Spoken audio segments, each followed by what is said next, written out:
ओम शांति।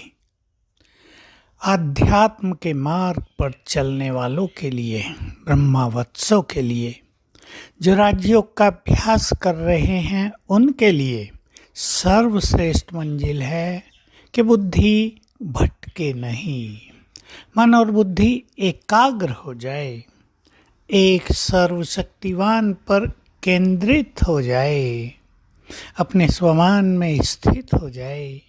ये एक बहुत बड़ा चैलेंज भी है कलयुग के अंत में, और ये चैलेंज हम सब ने स्वीकार किया है कि हम अपनी बुद्धि को भटकने नहीं देंगे। ध्यान दें कि आपने भी ये चैलेंज स्वीकार कर लिया है कि हमारी बुद्धि को कोई भटका ही नहीं सकता। इसके लिए स्वयं योगेश्वर ने हमें सिखाया है कि तुम्हें सोल कॉन्शियस होना है, आत्मिक स्वरूप में स्थित होना है। इससे तुम्हारी क्रिमिनल आई भी समाप्त होती जाएगी, तुम्हारा बुद्धि का भटकना भी बंद होता जाएगा, तुम स्थिर चित्त बनते जाओगे। गीता के दूसरे अध्याय में भी लास्ट में स्थिर बुद्धि योगी के बहुत सारे लक्षणों का वर्णन किया गया है। वे लक्षण बहुत प्रैक्टिकल हैं।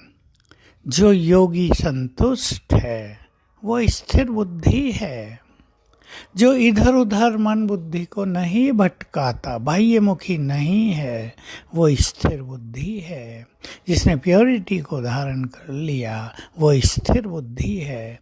जिसका चित्त शुभ भावनाओं से भर गया है वो स्थिर बुद्धि है।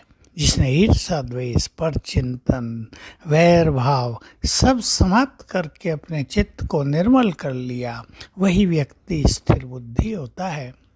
तो हम सभी इन धारणाओं पर विशेष ध्यान देंगे कि हमें अपनी बुद्धि को भटकाना नहीं है। यही तो समय है जब हम परमात्म सुख प्राप्त कर सकते हैं। यही वो समय है जब हम उनसे वरदानों की प्राप्ति कर सकते हैं।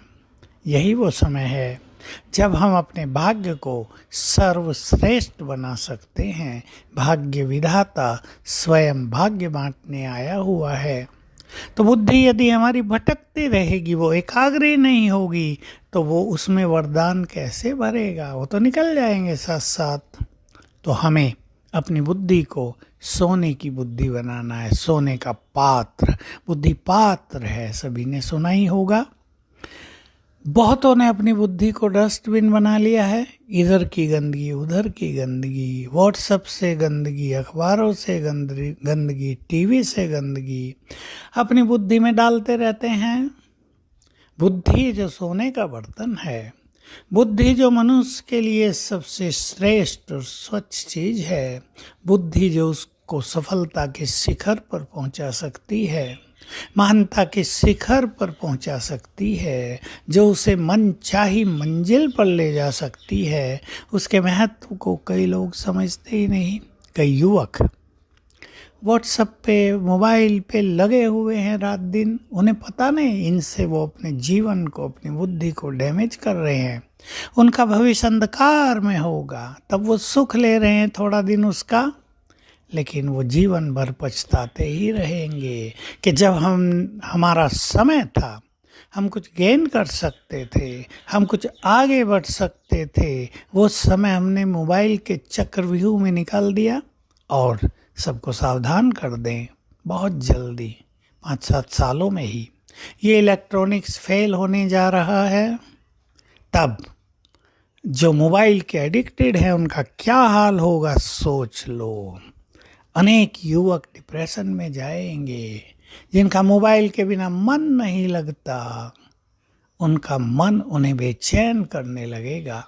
इसलिए बहुत सुंदर समय है योग युक्त जीवन व्यतीत करने का, भगवान के साथ के परम आनंद का। बुद्धि एक परमपिता के सिवाय कहीं भी न जाए।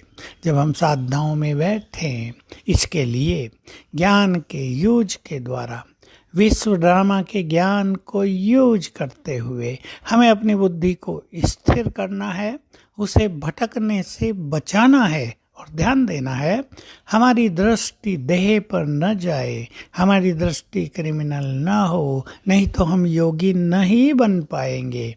ऐसा आज बहुत ध्यान देना है तो आपका जीवन श्रेष्ठ बन जाएगा। ओम शांति।